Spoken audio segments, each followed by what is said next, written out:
الحمدللہ اہل بھجیا محنت مشقت کوشش سے بزم غوث اعظم کا اہتمام کیا. ہمیں بھی اور آپ کو بھی دعوت دی اور ہم سب اللہ عز و جل کے ذکر اور رسول اللہ صلی اللہ علیہ وآلہ وسلم کی سنت کی ترسیل کے لیے اشاعت کے لیے حاضر آئے. دعا کریں اللہ عز و جل ہم سب کی حاضری کو قبول فرمائے. معاملہ ایسا ہے کہ یہ جو مجلسیں اور بزموں کا اہتمام ہوتا ہے اس کا ایک مقصد ہے.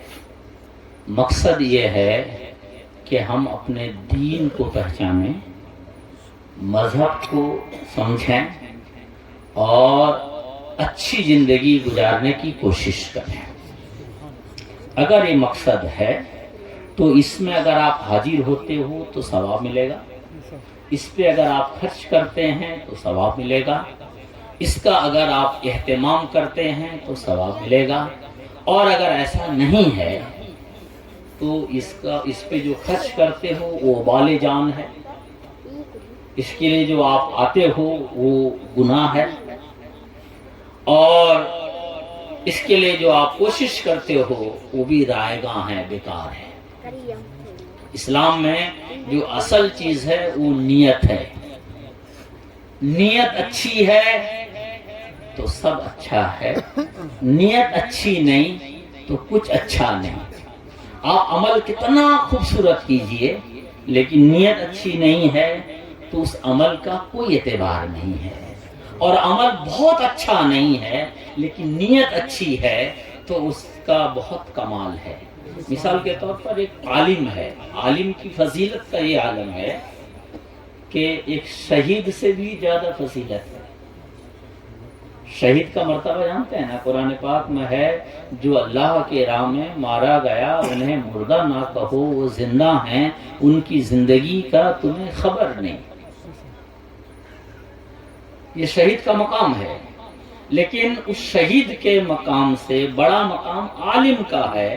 کیوں؟ اس لیے کہ عالم نبی کریم صلی اللہ علیہ وسلم کا نائب ہے، نبی کریم صلی اللہ علیہ وسلم کا وارث ہے. لیکن ایک کون عالم؟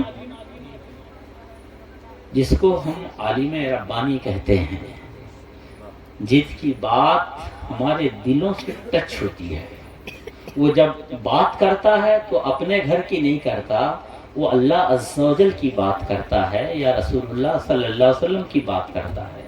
وہ جب ایسی جگہوں پر بیٹھتا ہے تو اپنا فن اور اپنی کلا کا مظاہرہ نہیں کرتا، بلکہ وہ رسول اکرم صلی اللہ علیہ وآلہ وسلم کی سنتوں کو پھیلانے کی کوشش کرتا ہے اور اللہ عز و جل کے منشا کو لوگوں کے سامنے رکھنے کی کوشش کرتا ہے. اگر ایسا عالم ہے تو بے شک وہ شہیدوں سے اعلیٰ مرتبہ رکھتا ہے. اور جو کھانا بناتا ہے اس کو کیا کہتے ہیں؟ خنسان. اس کی سماج میں بہت حیثیت ہے، ایسا نہیں ہے، ٹھیک ہے. لیکن اگر اس کی نیت اچھی ہے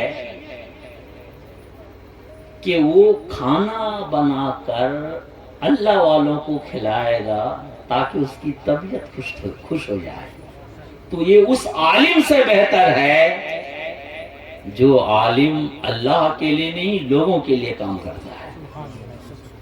بات سمجھ میں آئی؟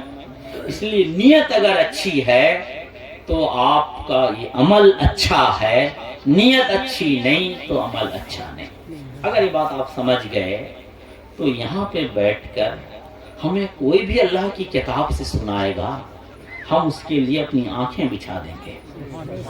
یہاں پہ بیٹھ کر کوئی بھی رسول اکرم صلی اللہ علیہ وآلہ وسلم کی بات کرے گا، ہم اس کے لیے اپنے دل کو رکھ دیں گے. لیکن یہاں پہ آ کے کوئی اپنی کلا دکھائے گا، اپنا فن دکھائے گا تو ہم کو اس سے بچنا چاہیے، کیونکہ ہمارا سماج ہماری ہی وجہ سے غرق ہو گیا. یہ بات ہمیشہ یاد رکھیے گا. ہمارے عزیز مولانا مختار سلمہ بہت چند منٹ میں بہت خوبصورت بات کہہ رہے تھے. جب میں آ رہا تھا تو وہاں سے لڑکے نعرہ لگانا چاہتے تھے، میں نے روکا کہ تقریر ہو رہی ہے، نعرہ نہ لگاؤ. لیکن چونکہ ہمارے یہاں کا ایک نظام بنا ہوا ہے، کوئی بھی آئے گا تو ہوگا. اس سے کیا ہوتا ہے، جب اچھی بات ہوتی ہے نا تو ہمارے آداب سے کیا کہ جہاں خدا و رسول کی بات ہو رہی ہے وہاں اگر آپ آتے ہو تو سلام کہنا منع ہے. السلام علیکم کہنا کیا ہے؟ سنت ہے، اس کا بہت ثواب ہے. لیکن اگر کوئی کہیں دین کی باتیں ہو رہی ہیں تو آنے والوں پر لازم ہے کہ وہاں سلام نہ کریں. ٹھیک ہے، تو پھر نعرہ لگانے کا کوئی مطلب نہیں ہے. ٹھیک ہے، وہ آدمی جو آ رہا ہے نا، اگر وہ اللہ کی بات کرتا ہے، اللہ کے نبی کی بات کرتا ہے تو دل سے اس کی قدر کرو اور جو بات وہ کہہ رہا ہے اس پہ عمل کرنے کی کوشش کیجیے. ایسا نہیں کہ آپ نے وقتی طور پر سب کھڑے ہوئے اس لیے ہم بھی کھڑے ہو گئے اور اس کے بعد کہنے لگے یار وہ تو ایسا ہے وہ تو ویسا ہے. اگر آپ کی طبیعت نہیں تو آپ بیٹھے رہو. منافقت مت کیجیے، ریاکاری مت کیجیے، دکھاوا مت کیجیے. کسی سے اگر محبت ہو تو سچی محبت ہو، اور اگر کسی سے محبت نہ ہو تو دکھاوا کی محبت نہ ہو. اگر ہم کسی کو پسند نہیں کرتے اس کی حرکتوں کی وجہ سے تو احساس بھی دلانا ضروری ہے کہ آپ کا عمل اچھا نہیں، اس لیے ہم آپ کو پسند نہیں کرتے. لیکن اگر کسی کا عمل اچھا ہے تو اس کا آپ احترام کیجئے، کیونکہ آپ اس کا احترام نہیں کر رہے، آپ اللہ کے احکامات کا اور رسول اللہ صلی اللہ علیہ وسلم کی سنت کا احترام کرتے ہیں. اس مجلس میں جو آج کے خطیب ہیں، اس بزم میں جن کے لیے آپ حضرات آئے ہیں، وہ ایک بہت بڑی ہستی ہے. وہ ایک بہت بڑی ہستی ہے. یہ تو اللہ کا احسان ہے، اور پتہ نہیں آپ میں سے کس کی دعا لگ گئی کہ حضرت تشریف لے آئے. وہ حضرت علامہ مفتی مسعود احمد برکاتی صاحب ہیں، جو الجامعۃ الاشرفیہ مبارک پور عربی یونیورسٹی سے آئے ہیں. یہ وہ ہستی ہیں جہاں وہ ہوتے ہیں علماء کی زبان گم ہو جاتی ہے، چپ ہو جاتی ہے. وہ بولنے سے تھراتے ہیں کہ ہم غلط بول نہ جائیں. اس ادارے کے بڑے ہوئے جو بچے ہیں نا وہ مصباحی کہلاتے ہیں. اگر ہم کو پتہ چل جاتا کہ حضرت مصباحی ہیں تو میں بولنے سے پہلے ڈروں گا کہ کہیں ہم سے غلطی نہ ہو جائے اور حضرت پکڑ نہ لے. وہ ادارہ کا اتنا روب ہے، اور اس ادارے کے آپ مدرس ہیں. اور یہی نہیں، آپ کی قابلیت اور آپ کی خداداد صلاحیت کا یہ عالم ہے کہ آپ 9 سال تک مسلسل امریکہ میں رہ کے دین کا کام کیے. امریکہ میں رہ وہ آپ کے ہاں آئے ہیں. اصل میں ہوتا کیا ہے، لوگ اس آدمی کے پیچھے بھاگتے ہیں جس آدمی کا بیک گراؤنڈ تو بہت اچھا نہیں ہے لیکن چرچا میں ہے، اور وہ آدمی جو واقع میں علم رکھتا ہے، عمل رکھتا ہے، اپنا وزن رکھتا ہے، ان میں سے کم لوگوں کو ہم پہچانتے ہیں. اور یاد رکھیے، جب بھی آپ کوئی بزم کیجیے، جلسہ کیجیے، جشن منائیے، اس آدمی کو بلائیے جو آدمی اللہ کی کتاب سے اور نبی کریم صلی اللہ علیہ وسلم کی سیرت سے ہم کو بتائے. وہ آدمی کی اگر آپ باتیں سنیں گے نا تو آپ کو وہ باتیں آدھا عالم بنا دیں.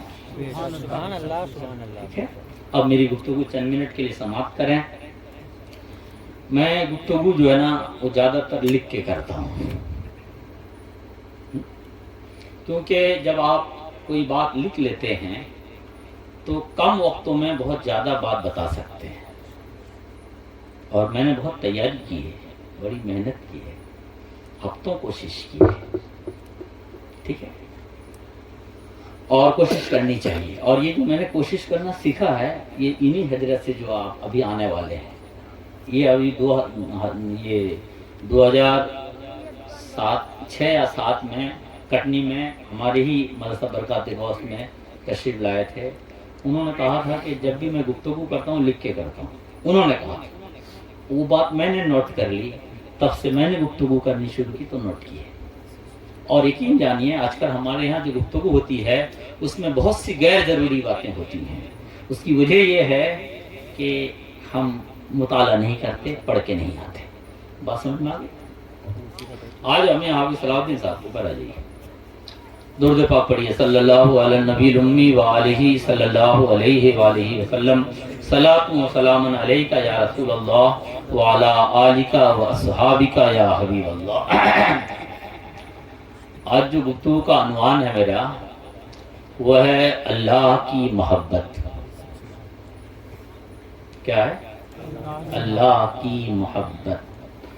اور یہ ہے آیت پاک والذین آمنوا اشد حبا للہ. یہاں ادھر یہاں مل جائے گا. والذین آمنوا اشد حبا للہ.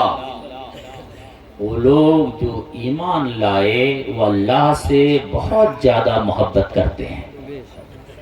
وہ جو ایمان والے ہیں وہ اللہ سے بہت زیادہ محبت کرتے ہیں. یہ ایک ایسا موضوع ہے جس پہ گفتگو ہمارے یہاں کم ہوتی ہے، جبکہ یہی گفتگو اور دین کی جان ہے. والذین آمنوا اشد حبا للہ. وہ جو ایمان والے ہیں وہ سب سے زیادہ اللہ سے محبت کرتے ہیں. اور کیوں کرتے ہیں؟ یا ایھا الذین آمنوا اذکروا نعمت اللہ علیکم. اے ایمان والو یاد کرو ان نعمتوں کو جو اللہ نے تم پر کی. کوئی اگر ہم پر احسان کرتا ہے، ہم کہیں جا رہے تھے گر گئے، ہاتھ ٹوٹ گیا، پیر ٹوٹ گیا، سر ٹوٹ گیا، تو کوئی بھی جو پہچانتا ہو یا نہ پہچانتا ہو اس نے اپنے سینے سے لگایا، موٹر سائیکل میں بیٹھایا، کار میں بیٹھایا، ہاسپٹل پہنچایا، محنت کی، کوشش کی اور بھلا چنگا کرا دیا یا گھر والوں تک فون کیا، پھر آنا جانا شروع کیا، خیر خیر لینی شروع کی.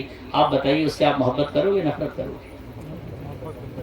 ایک اجنبی آدمی جو آپ کو جانتا نہیں تھا وہ برا وقت میں آپ کا ساتھ دے رہا ہے اور آپ کی مدد کر رہا ہے، تو انسانی فطرت کا تقاضا یہ ہے کہ آدمی اس سے محبت کرے گا. جو آپ کے ساتھ یہ احسان کرے گا، جو آپ کے ساتھ اچھا ویوہار کرے گا، جو آپ کے ساتھ اچھا سلوک کرے گا، آپ اس سے محبت کریں گے. آپ کو آنکھ کس نے دی ہے؟ زبان کس نے دی ہے؟ یہ رخسار کس نے دیے؟ یہ پیشانی کس نے دی؟ یہ سر میں کالے کالے بال کس نے دیے؟ یہ سر سے لے کر پاؤں تک یہ نعمتوں کا جو بوچھار ہے یہ کس کی طرف سے؟ یہ جو آپ کھانا کھاتے ہو، یہ جو آپ پانی پیتے ہو، یہ جو آپ سانس لیتے ہو، یہ کس کی طرف سے ہے؟ یہ میرے رب کی ہے. یا ایھا الذین آمنوا اذکروا نعمت اللہ علیکم. اے ایمان والو یاد کرو اللہ کی ان نعمتوں کو جو اس نے تم پر کی. یہ باپ تم کو عطا کیے، ماں تم کو عطا کیا، بیوی تم کو، بیٹے تم کو، اولاد تم کو، بیٹی تم کو، رشتہ دار تم کو، مکان تم کو، جائیداد تم کو، زمین تم کو، یہ عزت تم کو، یہ رفعت تم کو، یہ شہرت تم کو، یہ عقل تم کو، یہ سوجھ بوجھ تم کو کس نے عطا کی؟ میرے رب نے. یا ایھا الذین آمنوا اذکروا نعمت اللہ علیکم. اے ایمان والو یاد کرو اللہ کی ان نعمتوں کو جو اس نے تم پر کی. آج اگر آپ کسی لائق ہو تو یہ ہوا کیسے؟ جب ماں کے پیٹ میں تھے ہو سکتا تھا اگر وہ چاہتا تو کچا بچہ پیدا ہو جاتا، اور ماں کے پیٹ سے بچے کے باہر آتے ہی اس کی زبان سے کوئی آواز نہیں آتی، رونے کی آواز نہیں آتی، ڈاکٹر کہہ دیتا یہ مردہ پیدا ہوا ہے، زمین میں جا کر گاڑ آتے. مگر اس کا احسان نا، یہ اس کی رحمت ہی تو ہے کہ اس نے ہم کو زندگی دی، بڑا کیا، ماں باپ کی اچھی پرورش ہوئی، اور پھر آپ جو یہاں بیٹھے ہیں ابھی تو بستر پہ سو بھی سکتے تھے، بہت سارے لوگ سو رہے ہیں، آرام کر رہے ہیں، لیکن اللہ نے یہ توفیق دی نا کہ آپ بیٹھ کر اللہ کی باتیں سن رہے ہیں، یہ اللہ کا احسان ہی تو ہے، یہ اللہ کی نعمتیں ہی تو ہے۔ یاد کرو اے ایمان والو ان نعمتوں کو جو اللہ نے تم پر کی ہے۔ اگر اللہ کی اتنی ساری نعمتیں ہیں تو پھر اللہ سے محبت کریں یا کسی اور سے؟ اللہ سے۔ الذین آمنوا اشد حبا للہ، وہ جو ایمان نہیں رکھتا، وہ جو اللہ کو لا الہ الا اللہ کے طور پر نہیں جانتا، وہ جو پیغمبروں پر ایمان نہیں رکھتا، وہ جو اللہ کی آخری کتاب کو نہیں جانتا، وہ جو قیامت کو نہیں جانتا، مرنے کے بعد دوبارہ زندگی ہے اس کو نہیں جانتا، تقدیر کی اچھائی برائی ہے اس پر اس کا یقین اور ایمان نہیں، وہ اگر کچھ غلط سلط کرتا ہے تو الگ بات ہے، لیکن وہ جو یہ سب کچھ جانتا ہے اس کے بعد بھی اگر اللہ سے محبت کرنے میں کچا ہے تو مسلمان پکا کیسے ہو سکتا ہے؟ الذین آمنوا اشد حبا للہ، یہ نہیں کہا کہ ہر انسان اللہ سے پکی محبت کرتا ہے، اللہ نے یہ نہیں کہا وہ جو ایمان والے ہیں وہ اللہ سے بہت زیادہ محبت کرتے ہیں۔ اور ایک حدیث ہے، اللہ کے نبی صلی اللہ علیہ وآلہ وسلم کہتے ہیں احب اللہ یغزوکم من نعمہ، اللہ سے محبت کرو وہ تمہیں بہترین غذا کھلاتا ہے۔ اللہ سے محبت کرو وہ تمہیں بہترین غذا کھلاتا ہے۔ جنگل کا راجہ کون؟ بولیے، جنگل کا راجہ شیر ہے، کسی کی اوقات جا کے آنکھ سے آنکھ ملا لے؟ بولیے، لیکن اس کو بھی تازہ گوشت ہمیشہ میسر نہیں، تازہ گوشت شکار کر کے وہ کھاتا ہے لیکن سڑا بھی کھاتا ہے، لیکن آپ سڑا نہیں کھا سکتے۔ کھا سکتے؟ غریب سے غریب کتنا بھی غریب ہے، غربت خطے غربت سے وہ نیچے زندگی گزار رہا ہے، لیکن وہ شیر کی جیسے نہیں کہ گوشت ہی کھائیں گے، وہ ساگ سبزی بھی کھا کر اپنا گزارا کر لے گا، لیکن سڑا گلا نہیں کھا سکتا، حلق کے نیچے ہی نہیں جائیں گے۔ اللہ فرماتا ہے، اللہ کے نبی فرماتے ہیں احب اللہ، اللہ سے محبت کرو، یخذوکم من نعمتی، اس لیے کہ وہ تمہیں بہترین نعمت کھلا رہا ہے، بہترین نعمت کھلا رہا ہے۔ وَحِبُّنِي بِحُبِّ اللَّهِ، اور محمد رسول اللہ صلی اللہ علیہ وسلم کہتے ہیں مجھ سے محبت کرو اللہ کی محبت کی وجہ سے، مجھ سے محبت کرو اللہ کی محبت کی وجہ سے۔ اور اس حدیث کا ایک دوسرا ٹکڑا بھی ہے، فرماتے ہیں میرے اہل بیت سے محبت کرو، میرے اہل بیت سے محبت کرو میری محبت کی وجہ سے۔ اللہ سے محبت کرو اس لیے کہ وہ تمہارا خالق ہے، مجھ سے محبت کرو اس لیے کہ میں اس کا بندہ ہوں، اور میرے اہل بیت سے محبت کرو اس لیے کہ تم مجھ سے محبت کرتے ہو۔ آج دیکھیے صاحب بدقسمتی ہے ہماری، ہمارا پیر آ جاتا ہے نا تو ہم اچھل جاتے ہیں۔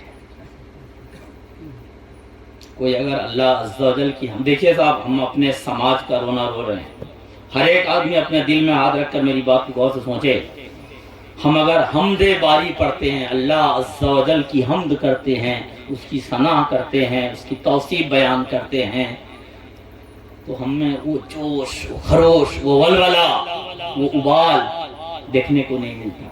لیکن ہم میں سے کوئی کھڑا ہو جائے اور اس کے کسی کے مریدین بہت سے ہوں اور وہ اسی پیر کے تعلق سے کچھ کلام پڑھ دے، پھر دیکھیے کیسے اچھال آتا ہے۔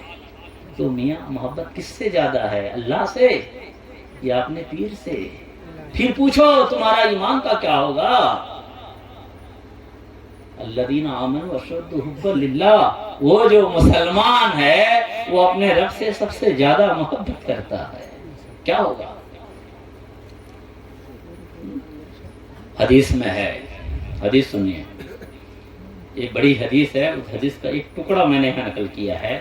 حدیث ہے قال هل رأونی لا واللہ ما رأوکا، اللہ کے کچھ فرشتے وہ گشت میں ہوتے ہیں، چلتے پھرتے رہتے ہیں، یہ دیکھتے ہیں کہ کہاں پہ لوگ بیٹھے ہیں اور اللہ کو یاد کر رہے ہیں، اور جہاں ان کو ایسی کوئی جماعت مل جاتی ہے جہاں لوگ بیٹھے ہیں اور اپنے رب کی حمد و ثنا کرتے ہیں، تو وہ فرشتوں کی جماعت وہاں بیٹھ جاتی ہے اور انہی کے ساتھ مل کے اپنے رب کو یاد کرنے لگتی ہے۔ اس کے بعد جب وہ مجلس کا اختتام ہوتا ہے تو فرشتے اپنے رب کے حضور حاضر ہو جاتے ہیں۔ رب تبارک و تعالیٰ سے جا کر کہتے ہیں، اے میرے رب، ہم گشت میں تھے، گھوم پھر رہے تھے، ہمیں فلاں مجلس کا علم ہوا، وہاں گئے تو تیرا ذکر ہو رہا تھا۔ اللہ تعالیٰ فرماتا ہے، قال هل رأونی، اے میرے فرشتوں بتاؤ کہ جو لوگ مجھے یاد کر رہے تھے کیا ان لوگوں نے مجھے دیکھا ہے؟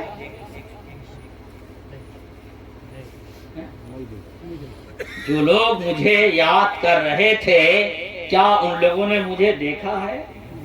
ابھی شروع میں نے پڑھا تھا نا، لا الہ الا اللہ، لا الہ الا اللہ، مگر زبان ہماری چل نہیں رہی تھی، اور اللہ کے رسول صلی اللہ علیہ وسلم فرماتے ہیں سب سے بہترین ذکر لا الہ الا اللہ، لا الہ الا اللہ، مطلب یہ ہے کہ اللہ کے سوا کوئی عبادت کے لائق نہیں، کوئی عبادت کے لائق نہیں، اور محمد رسول اللہ صلی اللہ علیہ وآلہ وسلم اللہ کے رسول ہیں، لا الہ الا اللہ۔ اور اللہ کے نبی صلی اللہ علیہ وسلم کی حدیث ہے، سرکار فرماتے ہیں جس کا آخری کلمہ لا الہ الا اللہ ہوگا وہ جنت میں جائے گا۔ مرتے وقت کلمہ نصیب ہو جائے یہ نصیب والوں کو ہوتا ہے، مرتے وقت کلمہ نصیب ہو جائے تو یہ نصیب والوں کو ہوتا ہے۔ عادت بنا لیجیے، عادت بنا لیجیے۔ عادت جو ہوتی ہے نا وہ مشکل گھڑیوں میں کام آتی ہے۔ عادت، ایک آدمی کی عادت ہے تھکنے کی، وہ تھکتا رہتا ہے، وہ نہیں دیکھتا کہ یار مجلس ہے، بادب لوگ بیٹھے ہیں، عادت بن گئی ہے، اس عادت کو چھوڑنے میں ٹائم لگتا ہے۔ تو اگر بری عادت ایسی ہوتی ہے تو اچھی عادت اچھی ہوتی ہے۔ اگر آپ کی عادت ہو جائے کلمہ پڑھنے کی، لا الہ لا الہ الا اللہ کہنے کی، تو اللہ توفیق دے مرنے سے پہلے ہمیں کلمہ پڑھ لیں، اور اللہ کے نبی صلی اللہ علیہ وسلم کے قول پر ہمارا ایمان ہے، بے شک اگر زبان سے کلمہ جاری ہو گیا تو بندہ کامیاب ہو جائے گا، بندہ کامیاب ہو جائے گا۔ تو یہ فرشتے پوچھتے ہیں، فرشتوں سے رب پوچھتا ہے، جبکہ رب سب جانتا ہے کہ کیا وہ لوگ جو مجھے یاد کر رہے تھے کیا انہوں نے مجھے دیکھا ہے؟ لا واللہ ما رأوکا، فرشتے کہتے ہیں اے خدائے ذوالجلال تیری عزت کی قسم انہوں نے تجھے نہیں دیکھا۔ اللہ تعالیٰ فرماتا ہے وہ کیفا لو رأونی، اے میرے فرشتوں جب وہ مجھے بے دیکھے اتنا مجھے یاد کر رہے ہیں، اگر مجھے دیکھ لیں تو کیفیت کیا ہو، اگر مجھے دیکھ لیں تو کیفیت کیا ہو۔ فرشتے کہتے ہیں لو رأوکا کانوا اشد لکا عبادتا واشد لکا تمجیدا واشد لکا تمہیدا واکثر لکا تسبیحا۔ فرماتے ہیں اے میرے رب اگر وہ تجھے دیکھ لیں تو بہت زیادہ تیری عبادت کریں، بہت زیادہ تیری پاکی بیان کریں، بہت زیادہ تیری تعریف کریں، اور بہت زیادہ تیری تسبیح بیان کریں۔ موسیٰ علیہ السلام کلیم اللہ ہیں میاں، ان کے دل میں رب کی محبت کی آگ تھی، آگ تڑپ تھی، اور اس کا نتیجہ تھا کہ کہا اے رب تو مجھے نظر آ، اے رب تو مجھے نظر آ۔ اور اللہ کے نبی صلی اللہ علیہ وآلہ وسلم کہتے ہیں جب بندہ نماز میں ہوتا ہے تو گویا وہ رب سے کلام کرتا ہے. یہ تڑپ کب ہوگی ہم ہے؟ کوئی سرفرا عاشق سے پوچھو اپنی چاہنے والی کے لیے بات کرنے کے لیے وہ کتنا تڑپتا ہے، کتنا تڑپتا ہے. ہم ایک عمر سے گزرے ہیں معلوم ہے، مگر جو خالق ہے اس کی محبت کا کیا ہوگا؟ الذین آمنوا اشد حبا للہ. اللہ کی محبت، وہاں تم کو چھپنے کی ضرورت پڑتی تھی، یہاں چھپنے کی ضرورت نہیں. یہاں جماعت سے نماز پڑھو، امام قرآن پڑھ رہا ہے، اس کے پیچھے آپ اللہ اکبر کہہ کر کھڑے ہو جاؤ تو گویا آپ اپنے رب کی نگاہوں کے سامنے ہو. آپ کو جو لطافت ملے گی، لذت ملے گی، سکون ملے گا، وہ دنیا کی کسی دولت میں نہیں ہے. اور آج ہم اہل ایمان میں بہت کم لوگ ہیں جو اپنے رب کی عظمت کے سامنے اپنی پیشانی کو جھکاتے ہیں. اور اللہ کی کتاب کیا کہتی ہے پتہ ہے؟ جب کوئی مرنے لگتا ہے تو آپ لوگ کیا کہتے ہو؟ کسی مولوی صاحب کو بلاؤ سورہ یاسین پڑھے. کرنا چاہیے، اللہ توفیق دے، کرنا چاہیے. اعلیٰ حضرت فاضل بریلوی رحمت اللہ علیہ کا جب انتقال ہوا پتہ ہے، بہت زیادہ نعرہ مت لگایا کرو، کم نعرہ. اعلیٰ حضرت فاضل بریلوی رحمت اللہ علیہ کا جب انتقال ہوا تو آپ نے اپنے صاحبزادے سیدنا مفتی اعظم ہند کو حکم دیا کہ جلدی وضو کر کے آؤ اور میرے سامنے سورہ رعد اور سورہ یاسین پڑھو. سورہ رعد اور سورہ یاسین پڑھو. اور اعلیٰ حضرت واقع میں اپنے رب کے سچے بندے اور محمد رسول اللہ صلی اللہ علیہ وسلم کے سچے غلام تھے، اور موت سے پہلے بھی اتنے حواس میں تھے کہ صحابزادے قرآن پڑھ رہے تھے، سبقت لسانی کی بنیاد پر کچھ حرف ادھر ادھر ہو جاتے تھے تو اعلیٰ حضرت ٹوک دیتے تھے، بیٹا ایسے نہیں ایسے، ایسے نہیں ایسے. صرف اعلیٰ حضرت کے نعرہ لگانے سے آپ کامیاب مسلمان نہیں بن سکتے. اعلیٰ حضرت کی سیرت پر عمل کرو، کامیاب انسان بن جاؤ گے. کون آپ کو کون سی سرٹیفکیٹ دیتا ہے کہ آپ سنی ہو یا نہیں ہو، اعلیٰ حضرت والے ہو یا نہیں ہو، غوث اعظم والے ہو یا نہیں ہو، خواجہ ہند والے ہو یا نہیں ہو، ہر ایک سے سند اور سرٹیفکیٹ لینے کی ضرورت نہیں. آپ سچے بنو اور اللہ کی دی ہوئی سرٹیفکیٹ مسلمان ہونا یہ ہمارے لیے کافی ہے. آپ ہر ایک کو خوش کرنے کے چکر میں رہو گے، خدا کو خوش نہیں کر پاؤ گے. اور خدا کو خوش کر لو گے تو سب رڑ جائیں، کوئی پرواہ نہیں، سب کچھ آپ کا ہو جائے گا. تو یاسین کی بات میں نے اس لیے کی، تو یاسین میں ہے، سورہ یاسین میں ہے انما تنذر من اتبع الذکر. اے میرے نبی، اللہ فرماتا ہے میرے نبی آپ اس کو راستہ دکھا سکتے ہیں، نصیحت کر سکتے ہیں جو نصیحت کی پیروی کرتا ہے، یعنی قرآن کو مانتا ہے. خشی الرحمن بالغیب، اور رحمان کو بے دیکھے ایمان رکھتا ہے، رحمان پر بے دیکھے رحمان کو، اللہ کو، اس کے نام پہ مرتا ہے، وہی نصیحت قبول کرے گا. ہر ایک کے بس کی بات نہیں. اور جو نصیحت قبول کرے گا فَبَشِّرْهُ بِمَغْفِرَةٍ وَأَجْرٍ کریم، اس کے لیے خوشخبری ہے مغفرت کی اور اجر کریم کی. محبت کیا ہے؟ محبت کیا ہے؟ آج ہم لوگ جو بزم بیٹھے ہیں نا، یہ غوث اعظم کی بزم ہے. غوث اعظم کی جو ولادت ہے یہ 400 کچھ سال پہ ہے. نبی کریم صلی اللہ علیہ وسلم کے وصال کے 215 سال بعد، بلکہ 115 سال بعد ایک بزرگ پیدا ہوئے جن کا نام ہے ابو سلیمان درانی. ان کا انتقال ہوا ہے 215 میں. ابو سلیمان درانی. وہ کہتے ہیں کذب من ادعا محبتی اذا جاء اللیل نام انی. کذب من ادعا محبتی اذا جاء اللیل نام انی. وہ محبت میں جھوٹا ہے، وہ محبت میں جھوٹا ہے جو میری محبت کا دعویٰ کرتا ہے. وہ محبت میں جھوٹا ہے جو میری محبت کا دعویٰ کرتا ہے. اذا جاء اللیل، اور جب رات آتی ہے نام انی، مجھ سے بے تعلق ہو کر سو جاتا ہے. یہ جو بات ہے نا، یہ پھٹیچروں کی بات نہیں ہے، یہ اس شخصیت کی بات ہے جو نبی کریم صلی اللہ علیہ وآلہ وسلم کے وصال کے صرف 100 سال بعد پیدا ہوئے اور 215 میں ان کا انتقال ہو گیا. اس لیے بات میں بہت دم ہے، اگر جی لگا کے سنیں گے تو بات سمجھ میں آئے گی.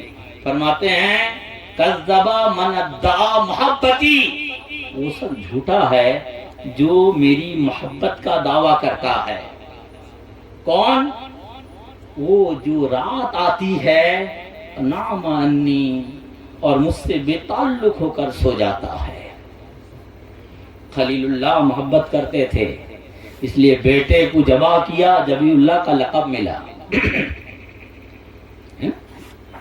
محمد رسول اللہ صلی اللہ علیہ وسلم محبت کرتے تھے، اور نتیجہ یہ کہ رات بھر کھڑے رہتے تھے، پاؤں میں سوجن ہو جاتی تھی، مگر رب کو کی رضا میں لگے رہتے تھے. سیدہ عائشہ صدیقہ رضی اللہ تعالی عنہا نے ایک مرتبہ آپ کو حالت سجدہ میں دیکھا تو انہیں ایسا محسوس ہونے لگا کہیں ایسا تو نہیں کہ نبی اکرم صلی اللہ علیہ وسلم کی روح پرواز کر گئی. پھر کافی دیر کے بعد آپ جب سجدہ سے سر اٹھائے تو سیدہ عائشہ صدیقہ رضی اللہ تعالی عنہا کہتی ہیں یا رسول اللہ، کیا اللہ عز و جل نے آپ کے اگلے پچھلے تمام لغزشوں کو درگزر نہیں فرما دیا؟ پھر آپ اس قدر کیوں محنت کرتے ہیں، گریہ زاری کرتے ہیں؟ رسول اکرم صلی اللہ علیہ وآلہ وسلم نے فرمایا اے عائشہ، کیا میں اپنے رب کا شکر گزار بندہ نہ بنوں؟ اے عائشہ، کیا میں اپنے رب کا شکر گزار بندہ نہ بنوں؟ یعنی رب کا شکر ادا کرنے کا طریقہ یہ ہے کہ بندہ اپنے آپ کو خدا کے نام پہ رچ دے. اگر ایسا کرتا ہے تو بے شک وہ بندہ بندہ ہے. وہ نبی تھے، وہ اللہ کے رسول تھے، اس لیے ان کی رات ایسی تھی. ہماری رات کے لیے تو صرف اور صرف 17 رکعت نماز ہے میاں. عشاء کی 17 رکعت نماز ہے، اور وہ بھی رات کے 12 بجے پڑھنے کا حکم شریعت نے لازم نہیں کیا. مغرب کا جیسے ہی وقت ختم ہو آپ 17 رکعت نماز پڑھ کے بستر پہ آرام کر سکتے ہو، اور پھر بھور سے اٹھ کے 4 رکعت پڑھ لیجیے. اگر ایسا آپ کر لیتے ہیں تو بے شک محمد رسول اللہ صلی اللہ علیہ وآلہ وسلم اور غوث اعظم کے دیوانوں میں لکھے جائیں گے. لیکن یہ کرنا ہوگا بغیر کیے. اگر کوئی جنت کی سند آپ کو دے رہا ہے تو یہ دھوکہ ہے، یہ دھوکہ ہے. یہود و نصارہ قرآن میں اللہ نے ان کی باتوں کو نقل کیا ہے. وہ کہا کرتے تھے کہ ہم اللہ کے لاڈلے ہیں، ہم اللہ کے لاڈلے ہیں. جیسے ہمارے ہاں کہا جاتا ہے تم رسول اللہ کی جنت رسول اللہ کی. بے شک یہ اعلیٰ حضرت کا ایک شعر ہے، لیکن اعلیٰ حضرت نے وہ مفہوم نہیں لیا جو ہم اناڑی لوگ لے رہے ہیں. یہ بات اگر غوث اعظم کہتے ہیں تو بالکل صحیح، یہ بات اگر خواجہ ہند کہتے ہیں تو بے شک صحیح، یہ بات اگر اعلیٰ حضرت کے پروردہ جناب مفتی اعظم ہند رحمۃ اللہ علیہ کہتے ہیں تو بالکل صحیح. کیونکہ مفتی اعظم ہند اس ہستی کا نام ہے جو اپنے انتقال سے چند منٹ پہلے اپنے گھر والوں سے کہتے ہیں کہ ہر مشکل گھڑی میں کہنا حسبی اللہ حسبی اللہ حسبی اللہ، اللہ ہمیں کافی ہے، اللہ ہمیں کافی ہے، اللہ ہمیں کافی ہے۔ اور ہم کیا سکھاتے ہیں؟ ہم شجرہ پڑھنے کا جتنا حکم دیتے ہیں قرآن پڑھنے کا اتنا حکم نہیں دیتے۔ یہ ہمارا ایمان ہے۔ جتنا شجرہ پڑھنے کا حکم دیتے ہیں اتنا قرآن پڑھنے کا حکم نہیں دیتے، تو کھڑے کہاں ہیں؟ تو اللہ سے محبت کیجیے۔ اللہ تبارک و تعالیٰ کی محبت ہمیں وہاں تک لے جائے گی جہاں تک کا ہم نے تصور نہیں کیا ہے۔ اور تربیت کیجیے اپنے بچوں کی اللہ کی محبت کی۔ یہ بزرگ ہیں جن کا نام ہے حضرت سہل ابن عبداللہ تستوری رحمت اللہ علیہ۔ وہ کہتے ہیں کہ میرے ماموں، بچے کس سے سیکھتے ہیں؟ ابا سے، امی سے، ماما سے، چچا سے، بابا سے، ہے نا؟ وہ کہتے ہیں میرے ماموں میرے گھر میں رات میں اپنے رب کی عبادت میں محو ہو جایا کرتے تھے، غرق ہو جایا کرتے تھے، میں دیکھتا رہتا تھا۔ اور مجھ سے کہتے بیٹا جا کے سو جاؤ، میرا دل تمہاری طرف مائل ہو جاتا ہے۔ چھوٹا سا بچہ ہے، بدماشی کرے گا، کہیں گر نہ جائے، کچھ نہ ہو جائے، اس لیے ماما تو ماما ہے، پھر باپ کے جیسے ہیں، اس لیے بیٹے سو جاؤ۔ کہا کہ کچھ دن کے بعد مجھ سے وہ کہنے لگے کہ بیٹا تم اپنے رب کی عبادت نہیں کرو گے؟ بیٹا تم اپنے رب کی عبادت نہیں کرو گے؟ انہوں نے کہا کہ حضور والا عبادت کس طرح کروں؟ کہا تم کہا کرو اللہ معی، یاد کیجئے گا، اللہ معی، اللہ ناظری، اللہ شاہدی۔ کہا یہ تم 11 مرتبہ پڑھو اور سو جاؤ۔ حضرت عبداللہ نہ سہل ابن عبداللہ تستوری کہتے ہیں کہ جب ایک ہفتہ 2 ہفتہ گزر گیا تو ان الفاظ کی لذت میں نے محسوس کرنی شروع کر دی، لذت مٹھاس میں نے محسوس کرنی شروع کر دی۔ میں نے اپنے ماما سے کہا کہ حضور آپ نے جو الفاظ مجھ سے کہنے کو کہے تھے ان الفاظ کا مزہ مجھے ملنے لگا ہے۔ کہا ان الفاظ کو پڑھتے رہو یہاں تک کہ تمہاری موت آ جائے، ان الفاظ کو تم پڑھتے رہو یہاں تک کہ تمہاری موت آ جائے۔ اب ان الفاظ کا معنی کیا ہے ذرا سمجھیے۔ اللہ معی، اللہ ہمارے ساتھ ہے، اللہ ہمارے ساتھ ہے۔ اللہ ناظری، اللہ ہمیں ہر حال میں دیکھ رہا ہے۔ اللہ شاہدی، اللہ ہمارے ہر عمل پر گواہ ہے۔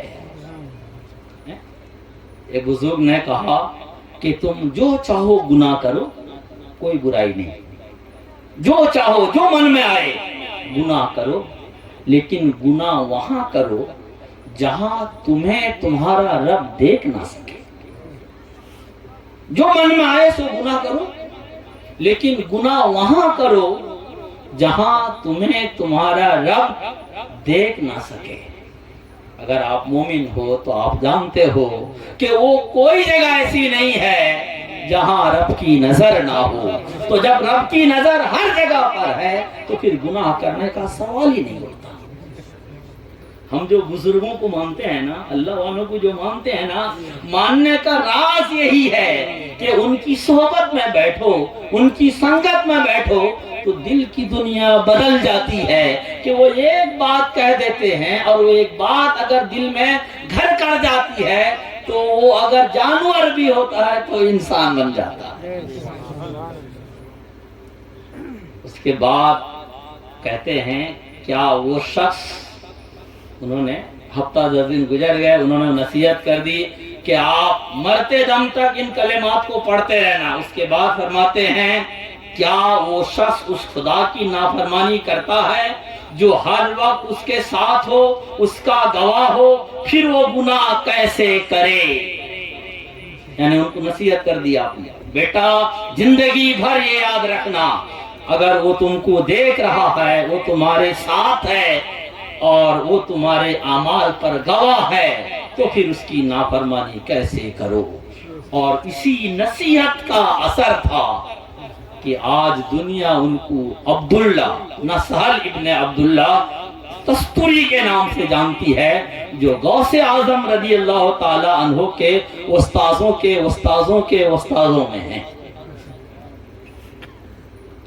اللہ کی محبت آپ کی دنیا بنا دے گی، آپ کی آخرت بنا دے گی۔ درود پاک پڑھیے، صلی اللہ علی النبی الامی وآلہ صلی اللہ علیہ وآلہ وسلم، صلاۃ و سلام علیک یا رسول اللہ وعلی آلک و اصحابک یا حبیب اللہ۔ اللہ سے محبت حدیث پاک میں ہے کہ بنی اسرائیل میں 3 صاحب تھے جو سفر میں تھے۔ کہاں تھے؟ سفر میں تھے۔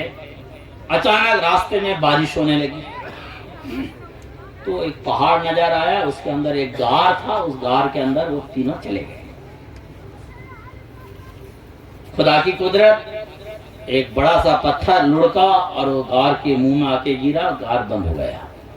اب یہ تینوں پھنس گئے، نکل نہیں سکتے تھے۔ جب انہیں یقین ہو گیا کہ اگر یہاں سے نکلنے کا راستہ نہیں ملا تو مر جائیں گے، ان تینوں نے آپس میں صلاح مشورہ کیا اور کہا کہ ہر ایک اپنی اپنی زندگی کی کسی نیکی کو یاد کرے جو اس نے اللہ کی محبت میں کی ہو، اور اس نیکی کا واسطہ دے کر اپنے رب سے دعا کرے تاکہ اللہ عز و جل اس کو اس آزمائش سے نجات دے۔ ایک بندہ کھڑا ہوا، اس نے کہا اے رب، تو جانتا ہے کہ میرے ماں اور باپ دونوں بوڑھے تھے، کمزور تھے، اور میں اپنی ماں باپ سے بہت زیادہ محبت کرتا تھا۔ میری بکریاں تھیں، ان بکریوں کو میں چراتا تھا، ان کا دودھ دوتا تھا، اور پہلے اپنے ماں باپ کو پلاتا، پھر اپنی اولاد کو اور گھر والوں کو۔ ایک دن میں دیر ہو گیا اور میں نے جب دودھ دو کر کٹورا میں لے کر اپنے والدین کے سامنے حاضر ہوا تو دونوں آرام فرمانے لگے تھے، ماں اور باپ دونوں سو گئے تھے۔ مجھے یہ اچھا نہیں لگا کہ میں انہیں جگا کر دودھ پلاؤں، انہیں یہ اچھا نہیں لگا کہ انہیں جگا کر دودھ پلایا جائے۔ کہا کہ ہم وہ دودھ کا کٹورا لے کر رات بھر کھڑے رہے اور ہمارے بچے دودھ کے لیے لہر پہر ہوتے رہے، لیکن ہم نہیں چاہتے تھے کہ ماں باپ کو پلانے سے پہلے اولاد کو پلا دیں۔ یہ جو جلسے ہوتے ہیں نا، اس کا اگر مقصد کچھ اور ہے تو میں نہیں جانتا، اگر مقصد دین سکھانا ہے تو میری سمجھ سے بہت بڑی بات ہے۔ آج جو ہم اپنے ماں باپ کے ساتھ سلوک کرتے ہیں وہ کان کھول کے سنیں۔ یہ کہنا بہت آسان ہے کہ اللہ سے محبت ہے، اللہ کے نبی سے محبت ہے، اللہ والوں سے محبت ہے، لیکن یہ ڈگر اتنا آسان نہیں ہے۔ ان لوگوں کی باتوں سے اپنے ضمیر کو زندہ کرو تو محبت آ جائے گی، اللہ راضی ہو جائے گا۔ کہا کہ ہم اپنے ماں باپ کو پلانے سے پہلے اپنی اولاد کو پلانا نہیں چاہتے تھے، یہاں تک کہ رات گزر گئی، جب والد اور والدہ جاگے تو میں نے ان کا دودھ کا کٹورا پیش کر دیا، اور اے میرے رب، یہ عمل صرف ہم تیری خوشی کے لیے کیے تھے۔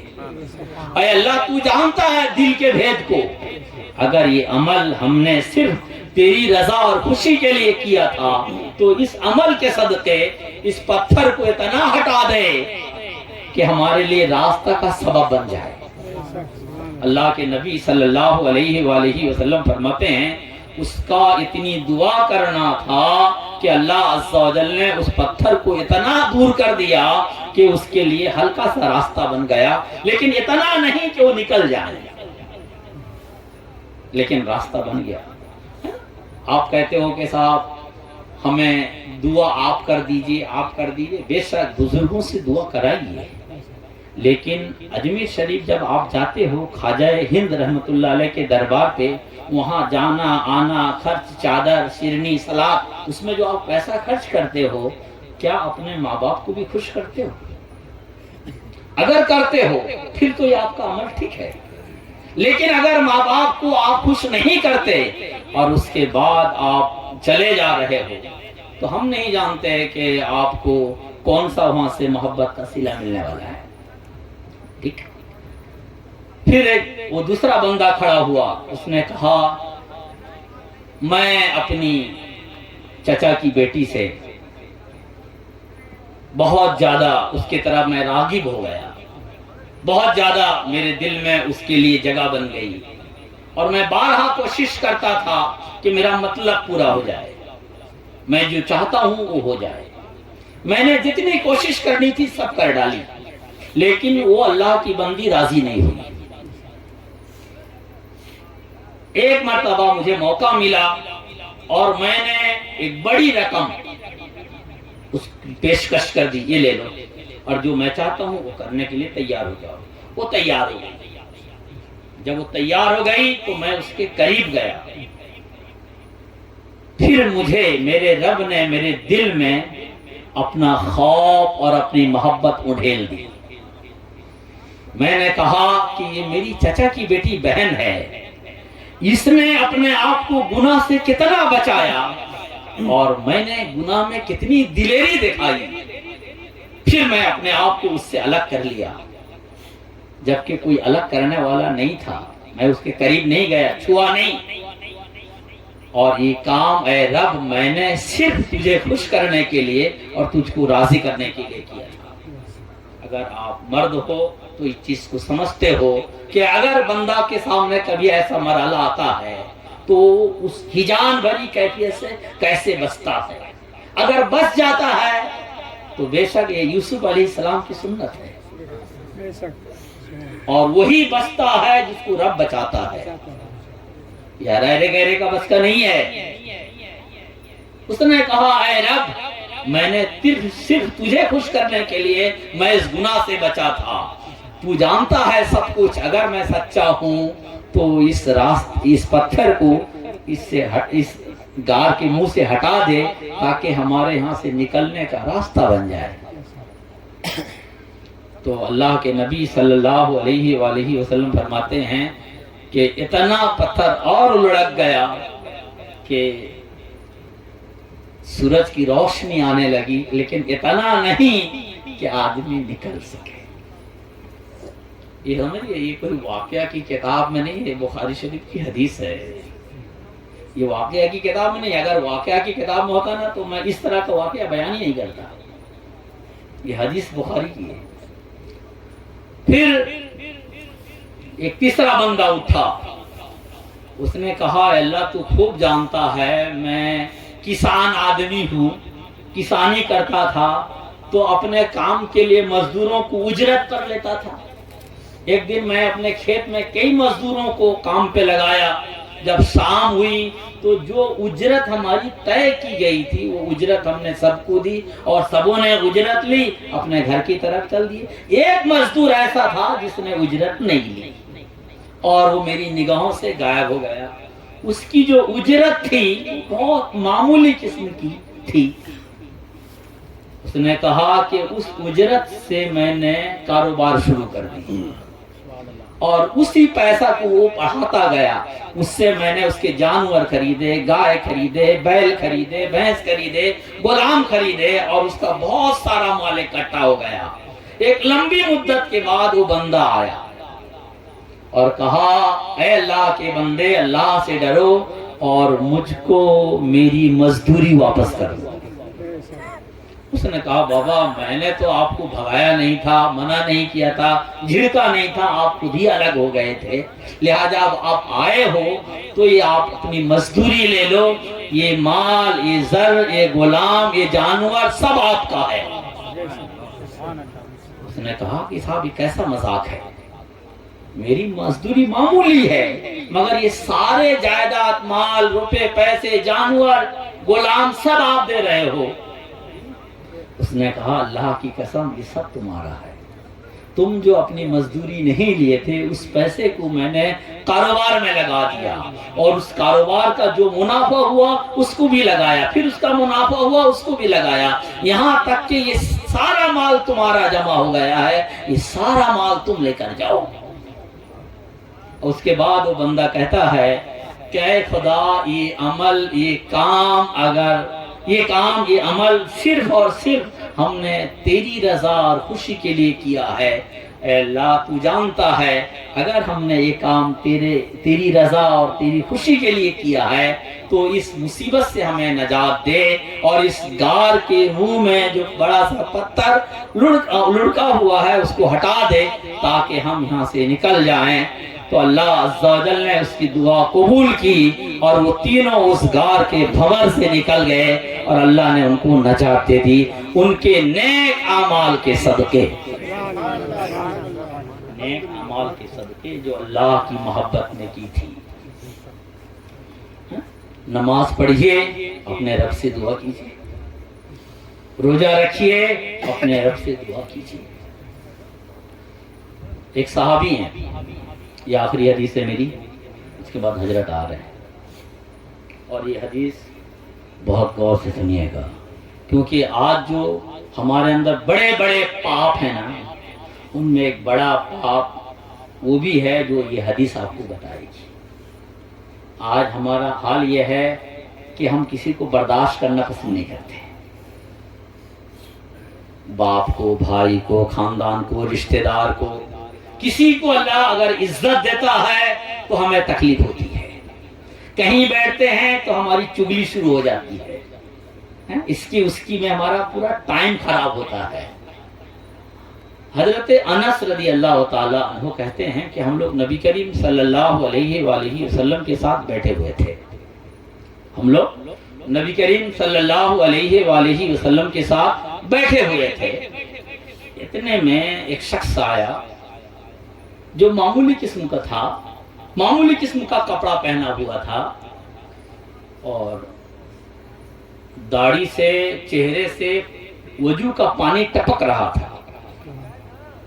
سرکار دو عالم صلی اللہ علیہ وسلم نے فرمایا یہ جو شخص تمہارے سامنے آنے والا ہے وہ جنتی ہے، اور پھر میں نے دیکھا وہی شخص ہے جو میں نے کیفیت بتائی۔ پھر دوسرے دن ہم لوگ بیٹھے تھے، سرکار نے فرمایا تمہارے پاس ایک شخص، ابھی ایک جنتی شخص آنے والا ہے، اور ہم نے دیکھا وہی آدمی جو کل آیا تھا اسی ہولیے میں۔ پھر تیسرے دن بھی ہم لوگ بیٹھے تھے، سرکار دو عالم صلی اللہ علیہ وسلم نے فرمایا کہ تمہارے سامنے ایک جنتی شخص آ رہا ہے، تو ہم نے دیکھا وہی شخص۔ حضرت عبداللہ ابن عمر رضی اللہ تعالیٰ، یہ عبداللہ ابن عمر کو نہ جانتے ہیں؟ یہ عمر فاروق رضی اللہ تعالیٰ عنہ کا نام تو سنا ہے نا آپ نے، آپ ان کے بیٹے ہیں، اور نبی کریم صلی اللہ علیہ وآلہ وسلم کے سچے عاشق ہیں، سچے عاشق۔ ایک مرتبہ آپ سفر کر رہے تھے، سفر میں آپ نے اپنی اونٹنی کو ایک پیڑ کے کنارے ایک چکر لگوایا، پیڑ تھا وہاں بیٹھنا تھا، آپ کو سستانا تھا، آرام کرنا تھا، تو وہاں آپ نے اونٹنی کو چاروں طرف گھمایا اور اس کے بعد پھر بیٹھ گئے۔ تو ان کے ساتھ جو تھے انہوں نے پوچھا کہ آپ نے ایسا کیوں کیا؟ انہوں نے کہا کہ مجھے نہیں معلوم، مگر ہم نبی کریم صلی اللہ علیہ وسلم کے ساتھ ایک سفر میں تھے، سرکار دو عالم صلی اللہ علیہ وآلہ وسلم نے یہاں ایسا ہی کیا تھا، اس لیے میں نے بھی ایسا ہی کیا۔ عبداللہ ابن عمر رضی اللہ تعالیٰ عنہ کہتے ہیں کہ جس کے بارے میں اللہ کے نبی صلی اللہ علیہ وسلم نے لگاتار فرمایا یہ جنتی ہے، یہ جنتی ہے، یہ جنتی ہے، میں اس کے ساتھ ہو گیا، میں یہ دیکھنا چاہتا تھا کہ اس کا عمل کیا ہے۔ دیکھیے یہ صحابہ کرام کا مذاق ہے، یہ ان کی سوچ ہے، ہمارا مذاق الگ ہے۔ ہمارا مذاق یہ ہے کہ یہ آدمی کی ٹو میں رہو، یہ بیٹا کرتا کیا ہے، اس کی کمی ڈھونڈو، کمی ڈھونڈو۔ اور اللہ کے نبی صلی اللہ علیہ وسلم کی صحبت میں جو صحابہ تھے وہ یہ ڈھونڈتے تھے اس کی خوبی کیا ہے۔ دیکھو ہمارا ایمان کیا ہے؟ ہمارا ایمان یہ ہے کہ نبی جو ہوتے ہیں وہ معصوم ہوتے ہیں، نبی جو ہوتے ہیں وہ معصوم ہوتے ہیں، ان سے گناہ کا آپ تصور نہیں کر سکتے، اور نبی کے علاوہ ہم کسی کو معصوم مانتے ہی نہیں، جبھی تو ہم اہل سنت والجماعت سے ہیں، ورنہ شیعہ لوگ جو ہے نبی کے علاوہ اماموں کو بھی معصوم مانتے ہیں۔ شیعہ سنی میں فرق بھی یہی ہے کہ وہ نبیوں کے علاوہ بھی معصوم مانتے ہیں، ہم نبیوں کے سوا کسی کو معصوم نہیں مانتے، ٹھیک ہے؟ تو اگر آپ کسی کی کمی ڈھونڈو گے تو چونکہ وہ نبی تو نہیں ہے، کمی کہیں نہ کہیں مل جائے گی، لیکن اللہ نے کمی ڈھونڈنے سے منع کیا ہے۔ سورہ حجرات میں ہے، اے ایمان والو تم ایک دوسرے کے تجسس میں نہ رہو، ایک دوسرے کا عیب نہ ڈھونڈو۔ تو صحابہ قرآن جانتے تھے، سنتے تھے، عمل کرتے تھے، ان کو عیب ڈھونڈنے کا سوال ہی نہیں اٹھتا تھا، اس لیے انہوں نے جو ہے خوبی ڈھونڈنے کی کوشش کی کہ اللہ کے نبی نے کل کہا جنتی، آج کہا جنتی اور کل کہا تھا جنتی، اس لیے دیکھیں تو صحیح بندہ کرتا کیا ہے تاکہ اس کی نقل کرے، کیونکہ جنت میں ہم کو بھی جانا ہے۔ وہ لگ گئے ٹو میں، ایک دن گزارا، 2 دن گزارا، 3 دن گزارا، لیکن ان کو کوئی غیر معمولی چیز نظر نہیں آئی۔ جیسے 5 وقت کی نماز سب پڑھتے ہیں وہ بھی پڑھتے ہیں، جیسے پاک صاف سب رہتے ہیں ویسے وہ بھی رہتے ہیں، جیسے حرام اور ناجائز چیزوں کی طرف کوئی صحابی ہاتھ نہیں بڑھا رہے تھے ویسے وہ بھی نہیں بڑھا رہے تھے۔ جب بھی وہ کوئی کام کرتے تھے تو اللہ عز و جل کا نام لیتے تھے، یعنی بسم اللہ الرحمن الرحیم پڑھ لیتے تھے۔ جب انہوں نے 3 دن تک ایسا دیکھا تو پھر وہ لوٹنے لگے، کہا کہ تم آئے کیوں، جا کیوں رہے ہو، 3 دن تک ہمارے ساتھ رہے۔ کہا معاملہ ایسا ہے کہ ہم رسول اللہ صلی اللہ علیہ وسلم کے ساتھ بیٹھے ہوئے تھے، رسول اللہ صلی اللہ علیہ وسلم نے فرمایا تمہارے پاس ایک جنتی شخص آ رہا ہے، میں نے دیکھا تم تھے۔ پھر دوسرے دن سرکار نے فرمایا ایک جنتی شخص تمہارے پاس آ رہا ہے، ہم نے دیکھا وہ تم تھے۔ پھر ایک دن فرمایا رسول اللہ صلی اللہ علیہ وسلم نے کہ ایک جنتی شخص آ رہا ہے، ہم نے دیکھا تم تھے۔ تو ہم نے یہ چاہا کہ تم کرتے کیا ہو دیکھیں۔ اب 3 دن تک رہ کر ہم نے دیکھا تو جو ایک عام مسلمان کرتا ہے الحمدللہ تم بھی وہی کرتے ہو، کوئی غیر معمولی کام ہم نے تو نہیں دیکھا، کعبۃ جو تم نے دیکھا وہی ہے۔ اس کے بعد وہ 2 قدم آگے بڑھے تو انہوں نے ٹوکا، کہا سنا، رک گئے۔ انہوں نے کہا ایسا ہے کہ صبح سے لے کر شام ہو جاتی ہے اور شام سے لے کر صبح، کسی بھی مسلمان کے لیے میرے دل میں کوئی کینہ نہیں ہوتا، کوئی حسد نہیں ہوتا، کوئی برائی نہیں ہوتی، 24 گھنٹے گزر جاتے ہیں مگر کسی مسلمان کا کوئی برائی میرے دل میں نہیں ہوتی۔ حضرت عبداللہ ابن عمر رضی اللہ تعالیٰ عنہ نے فرمایا بس یہی وجہ ہے کہ اللہ کے نبی نے فرمایا تم جنتی ہو، تم جنتی ہو، تم جنتی ہو۔ اور آج آپ بتائیے کہ کون سا ایسا وقت گزرتا ہے جہاں ہم اپنے سے زیادہ دوسروں کے بارے میں نہ سوچتے ہوں۔ یہ اسلام نہیں، یہ دین نہیں، نہ یہ قرآن نہ یہ حدیث آپ کی ان چیزوں کی تائید کرتا ہے، لیکن بدقسمتی سے ہمارا سماج اسی میں الجھا ہوا ہے۔ غوث اعظم رضی اللہ تعالی عنہ کے نام سے بزم ہے۔ غوث اعظم کے بیٹے کہتے ہیں کہ ابا حضور کہا کرتے تھے کہ میں جنگل میں تھا، اللہ تعالیٰ کسی کو جب عزت دیتا ہے نا تو بڑی آزمائش کے بعد، قرآن پاک میں اللہ عز و جل نے سیدنا ابراہیم خلیل اللہ علیہ السلام کے لیے فرمایا وَإِذِ ابْتَلَىٰ إِبْرَاهِيمَ رَبُّهُ بِكَلِمَاتٍ فَأَتَمَّهُنَّ قَالَ إِنِّي جَاعِلُكَ لِلنَّاسِ إِمَامًا۔ اللہ فرماتا ہے کہ ہم نے ابراہیم کو کئی چیزوں پہ آزمایا، جب انہوں نے ہر چیز میں کامیاب ہونا ثابت کیا، مکمل کیا، تو ہم نے کہا کہ تم کو ہم نے لوگوں کا امام بنایا۔ اللہ تعالیٰ جب کسی کو کوئی شرف دیتا ہے تو اس سے پہلے آزماتا ہے۔ غوث اعظم رضی اللہ تعالیٰ عنہ کی زندگی کا یہ تو آپ نے کمال دیکھا نا کہ ایک موقع پر انہوں نے کہا کوئی اللہ کا ولی ایسا نہیں جس کے گردن پر میرا قدم نہ ہو، یہ تو کہا، لیکن اس کے لیے آپ نے کتنی محنت کی ہے، کتنی جانفشانی کی ہے۔ آپ کے بیٹے کہتے ہیں کہ ابا حضور جنگل میں تھے اور کئی دن تک جنگل میں تھے اور پانی کا ایک بوند تک انہیں میسر نہیں آیا۔ کھانا پینا الگ بات ہے، نہ روٹی ملی، نہ چاول ملا، نہ پھل ملا، نہ فروٹ، وہ تو الگ چیز ہے، پانی تک نہیں ملا۔ مگر جنگل میں وہ گھومتے رہے اور اللہ کی رضا ڈھونڈتے رہے۔ فرمایا کئی دن بیت گئے، جب کئی دن بیت گئے تو اللہ عز و جل نے رحمت فرمائی اور بادل کا ایک ٹکڑا آیا اور رحمت کی بارش رم جھم برسنے لگی، اور پھر ان بارش کے چند قطرات کو غوث اعظم فرماتے ہیں کہ میں نے پیا تو مجھے سکون ملا۔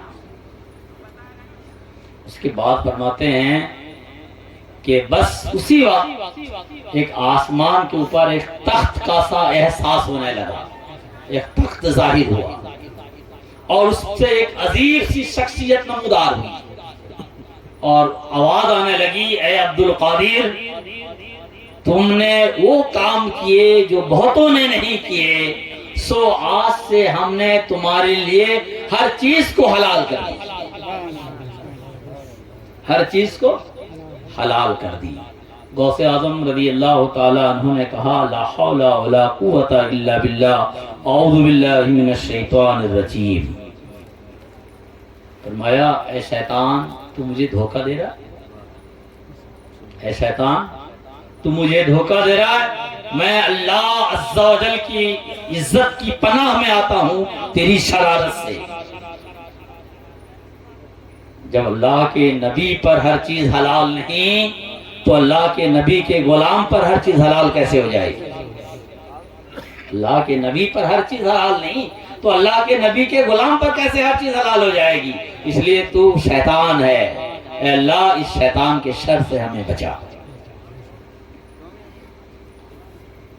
غوث اعظم رضی اللہ تعالیٰ عنہ کے صاحبزادے کہتے ہیں کہ آپ کا اعوذ باللہ من الشیطان الرجیم پڑھنا تھا کہ وہ دھواں بن کر بکھر گیا، وہ جو عجیب سی شخصیت نمودار ہوئی تھی وہ دھواں بن کر بکھر گئی، اور اس کے بعد پھر آواز آئی، اے عبد القادر تجھے تیرے علم و فن نے، علم و معرفت نے بچا لیا، میں نے اس ہیلے بہانے سے تم جیسے 70 عابدوں کو برباد کر دیا ہے۔ آدمی کے دل میں جب عجب پیدا ہو جاتا ہے، گھمنڈ، غرور، تکبر، تو آدمی عرش سے فرش پہ آ جاتا ہے۔ تو شیطان نے جب کہا کہ تم جیسے بہتوں کو ہم نے برباد کر دیا ہے، تو شیخ جیلانی عبد القادر قدس سرہ العزیز نے فرمایا یہ میرے رب کا فضل اور احسان ہے کہ اس نے ہمیں اس برے وقت میں دستگیری کی اور تیرے شر سے بچا لیا۔ غوث اعظم رضی اللہ تعالی عنہ کی سیرت بہت خوب ہے۔ غوث اعظم رضی اللہ تعالی عنہ جنگل میں رہتے تو تھے لیکن ہمیشہ نہیں، لیکن جماعت سے کبھی نماز نہیں چھوڑی، جماعت سے نماز نہیں چھوڑی،